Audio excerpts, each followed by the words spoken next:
There was no picket line to cross. You're imagining up a boogeyman to get it mad at because your take is unrealistic. Wait, what? What take is unrealistic? Don't cross picket lines, period. People acting like this is an extreme view when it's literally the crux of the ideology. Exactly. This is basic. If you were never taught this, then you were mistaught. You were mistaught. A picket line is a holy thing to a leftist. It is the equivalent of the highest and most sacred thing we have as a movement.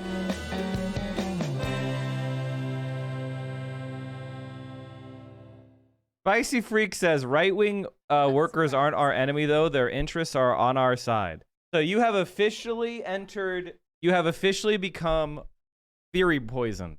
Just because somebody's interest is in your side doesn't mean they're going to act in your side. And there's a lot of, and this is also something that you should get over. When you organize a union, you're going to run into people of all sorts of different persuasions who should support the union but don't. You don't tell them what you're doing. Once you find out someone is anti-union, you cut them out. Just because someone ought to do the right thing doesn't mean they're going to do the right thing. It's like what happens when you have a dog with rabies. You cut them out. They are a class traitor. It happens. When people talk about class traitors, most of the time they're referring to rich people becoming class traitors. But it goes the other way too. There's a lot of working class people that betray their own class for crumbs. That's an enemy too. Does it mean that none of these people can ever be redeemed? No. Does that mean, it just means that in reality, in a certain circumstance, when somebody tells you they're your enemy, believe them. When your dog has rabies, don't you have to put it down? Yes. That's what I was saying. Let me just give you let me analogize to you. Say you're a strike. You're a company, you have a union, and you go on strike because against the company because the union goes on strike against the company because the company won't negotiate in good faith. So the union does what it does, which is exercises your economic power and stops going to work. One of your workers crosses the picket line and goes back to work anyway. He's an enemy now. He's a scab. He is a picket line crossing piece of human filth, class traitor. Yeah, he's a member of the working class, but he's officially sided with capital. He's your enemy as much as Jeff Bezos is. In fact, I'd say he's even more of an enemy because class traitors make resistance impossible. Enemies are enemies. Traitors undermine your ability to fight. I got kids to feed is what they would say. I don't care. Not about you not having kids to feed. Everybody has kids to feed. But by betraying your comrades, you make resistance and negotiation impossible. You take food out of everybody's kids' mouths for your own greed. And good unions, properly organized strikes, provide mutual aid, benefits, strike pay. Unions care for their members. They don't leave you. They don't just abandon you because they called for a strike. But in order for that to work, you have to show solidarity back. You're oversimplifying it. If you're living paycheck to paycheck, it's up to them till you don't have the option.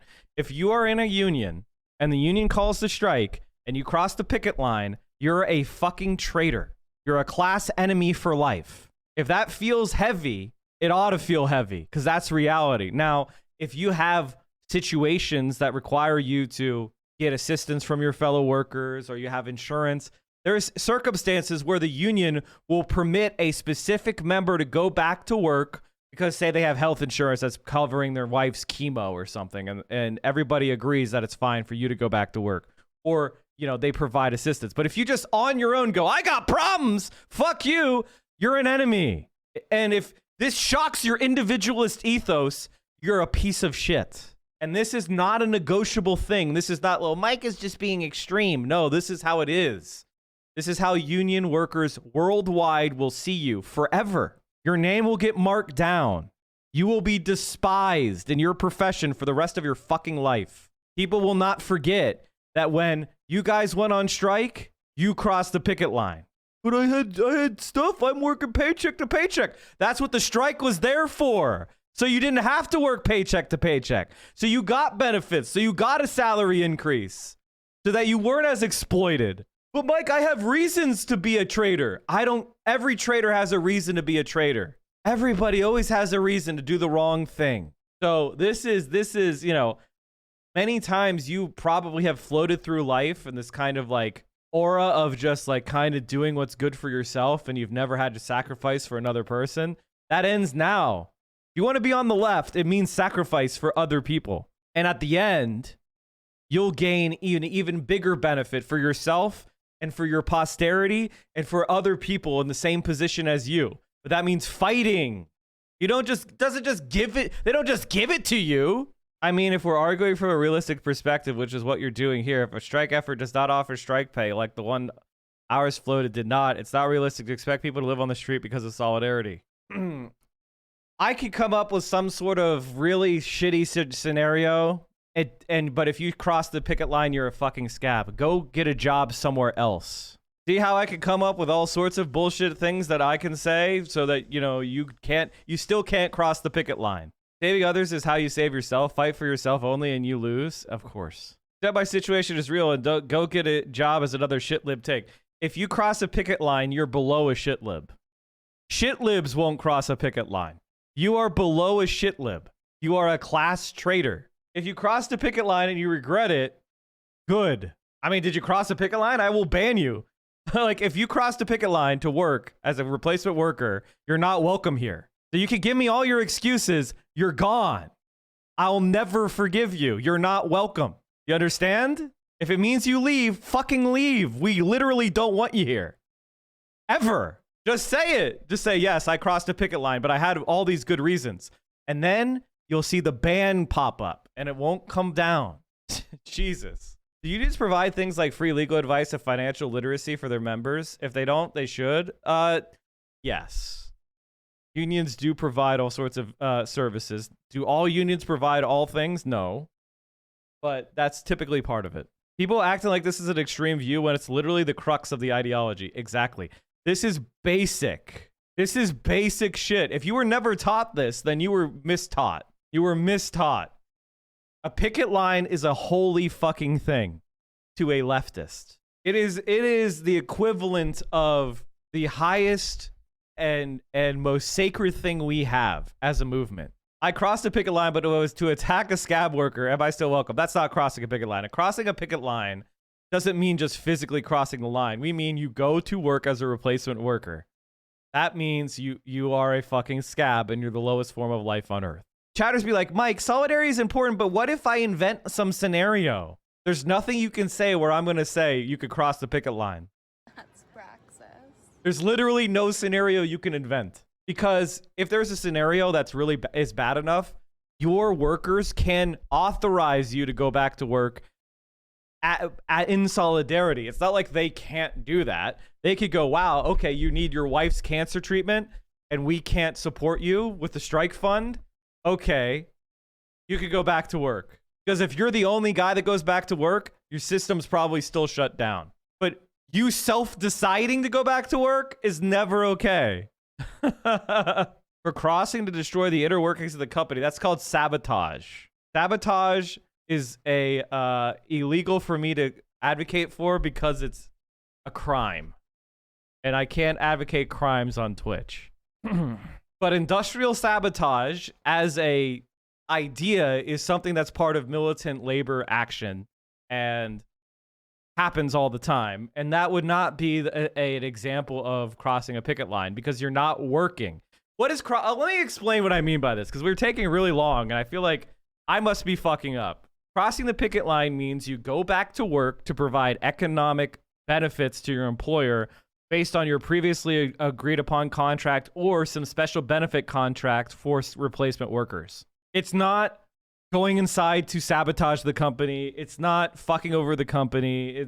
Whatever. That's not going and working as a replacement worker. It is you are trying, if you're a replacement. So what does a strike do? A strike tries to make a company unprofitable. It tries to turn economic coercion of capitalism onto the company. How does that work? Because the company has a factory, as an example, or a company has planes. Let's be a factory so it's simple. They have to pay taxes. They have to have suppliers. They have warehouses. They have orders that they need to fill. They have all these bills, inflows and outflows the company has to do in order to produce the widgets at the end of the day. But without the workers transporting the goods, mining the goods, or mining the raw resources, transporting the raw resources, operating the machines, packaging the widgets, shipping the widgets, stocking the widgets, selling the widget to the final customer. Without workers all along that chain, there is no profit. So the workers can say, hey, the company's making X profit. We're exploited at this rate. We want to get a raise. Company says, fuck you. The workers all join together and walk out and say, we're on strike. And so the company is now faced with the fact that they can't sell any widgets. And every day they go by, that's another bank loan due. That's another order they haven't fulfilled that they have to pay a penalty on, and et cetera, et cetera, et cetera. If you cross the picket line, the entire point of the strike is undermined because now the company is starting to operate again. It could last longer. That's the point of it. If you undermine your own side, you are a traitor. It's very simple. Like I said, we're currently waiting on an NLRB decision. It will likely the first news Mike covers as will be the first unit of our type. That's based. There was no picket line to cross. You're imagining up a boogeyman to get it mad at because your take is unrealistic. Wait, what? What take is unrealistic? Don't cross picket lines, period. As a forced relief by being hired as a contractor at my local electricity utility was actually me cross the picket line. One of the union members and I talked one day. I had no idea and profusely apologized. I immediately informed my recruiter to look for another contract and left that day. That's not being a scab. That's not being a scab. You didn't know, and when you were informed, you stopped. You respected the picket as soon as you knew it existed. I'm not expecting you to have superhuman perception of all picket lines that exist everywhere. You respected the picket. Once you heard about it, once you found out about it, you respected it. That's not scabbing. Although I would double check that you were not recorded as a scab. Just be like, I didn't know about the picket. I respect the picket. I quit. That's what people want to see. We don't want to punish people for respecting pickets. What about workers that absolutely need a paycheck? That's what mutual aid is for, and unions often provide that. It includes strike pay. That'll include, fundraisers for from the community for the afflicted worker. All sorts of stuff is done. And then finally, if it's something so bad that a person really needs, because think about it. If you're working minimum wage or you're working some shit wage, you don't think that a community can gather that money together to support the people most in need? That's what solidarity is. Of course they can. Let me use an analogy to explain this. If you get someone's pronouns wrong the first time, they correct you, and you from then on use the proper pronouns, that's not bad. Similar to ceasing work when you find out there is a work stoppage. Exactly. Marxist-Leninists don't really believe in organizations not under state control, but I doubt it's a popular opinion in chat. I can tell you right now that if you're anti-union, you're fucking stupid. Period. Also, unions don't just call a strike out of nowhere. There's tons of planning and logistics, and there's a vote. You vote on it. You only strike if your union wants to strike as a democratic decision. It isn't some guy. It isn't Mike from PA declaring strike now, and then you have to strike whether or not you like it. You have these conversations, and then it's done with collective will, because obviously you want the highest percentage of people that want to strike as possible so that, guess what? People respect the picket. Sean O'Brien, the guy you're about to see, is now the national president of the Teamsters, or the international president. He's now the leader of the Teamsters Union. Their leader, Sean O'Brien, is a brother of mine, a union brother of mine, and a friend of Local 26.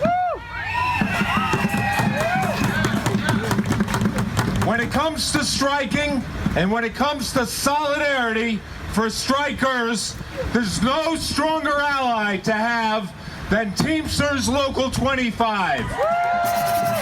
I bring to you Sean O'Brien, president of Local 25. I'm going to tell you a little story about a recent situation that's a lot of similarities to what you're going through. We had a strike with a company called ABC Roofing and Supply. This company is owned by one of Donald Trump's financial advisors on his campaign, Diane Hendrickson. This company is worth $17 billion. She makes $4.9 billion herself annually. They took us on. They tried to take our pensions. They tried to take our health care.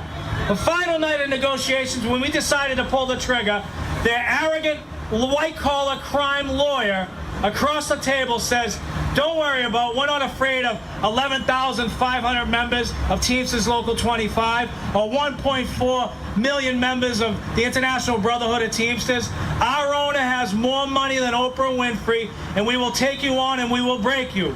Now, the one thing, as you all are aware, the one thing is, we do not have the money to fight corporate America or corporate greed. But we have a couple of things that they don't have. We have intestinal fortitude, and we have courage and conviction. Courage and conviction to sustain the fight. And that courage and conviction for our members lasted 125 days. And you know what? The great Reverend said it best. We lasted 1 day longer, and we were 1 day stronger.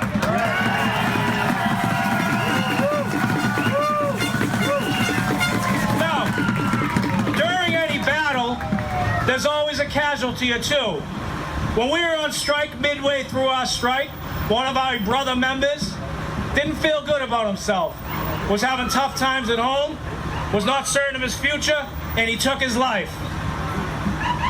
So, my point of the story is, do not ever get down on yourselves, because what you're doing is necessary, it's right, and it's going to send a message moving forward. You are sacrificing right now for the next generation or the next employer that decides to take you on in whatever fight that may be. And I can be certain right now, as Teamsters President of Local 25, International Brotherhood Vice President, that Teamsters will be with you every single step of the way. The one thing you will find,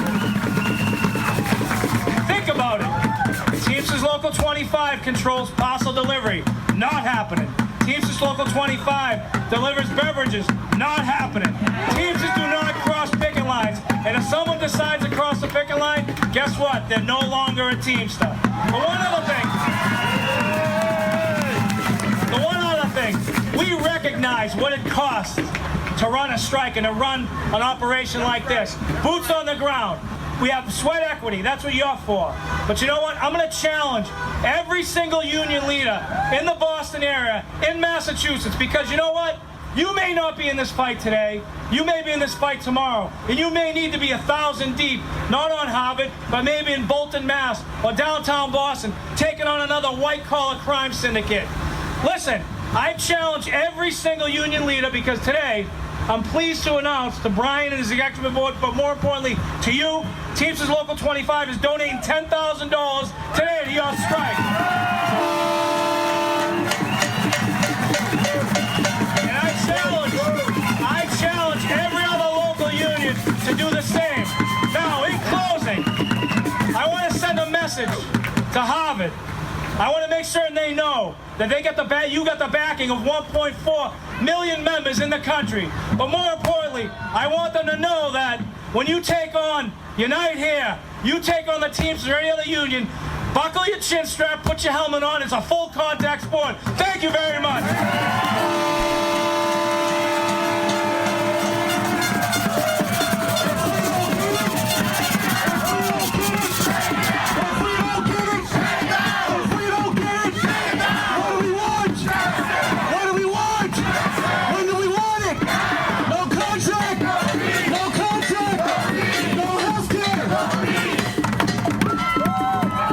So the point of that is to show you that if you cross a picket line, you're no longer a Teamster. That was his simple message. And the message is everybody respects the strike because it creates class power. And that's the only way this shit works. Because if you are willing to step back and go, you know what? I'm inconveniencing myself. You know what? I'm going to respect my coworkers and show real solidarity. That's what it is. And the stronger your solidarity, the stronger and easier the next contract is. Because if the company looks out and goes, those people stood out on strike for 125 days last time, and we had to cave. You know what happens when you have a long strike, chat? Back pay. Typically, after a strike, the company, when it's defeated, has to pay those workers for all the time they were out on strike as if they were working. Signing bonuses, pay increases. So the stronger the unions are, The more they help and respect one another, the faster the company has to fold. They keep track of them to do what, though? They keep track of, if you cross a picket line, you will be kept track of so that you are socially ostracized, that people can sabotage your career, they will. I know of scabs that are still disrespected decades after they crossed the picket line. I'm talking about an old-ass man who crossed a picket line in his mid-20s, still not being spoken to their coworkers 30 years later. It's not a joke, man. Not a joke. How do you feel about those nurses that feel that patients still need care but there is a union strike? I live in Arizona, and there were a lot of wild opinions on this, like demonization of union members, letting patients die. How do RNs balance this? My reaction is, I guess the community should pressure the company to cave, because we don't have slavery in America. So no one's letting the company's letting people die, not the workers. The workers want to care for the patients, but they also want to have reasonable staffing levels. They want to have reasonable pay. They want to be able to take care of their families and pay off their student loan debt. Company is not losing money, all right?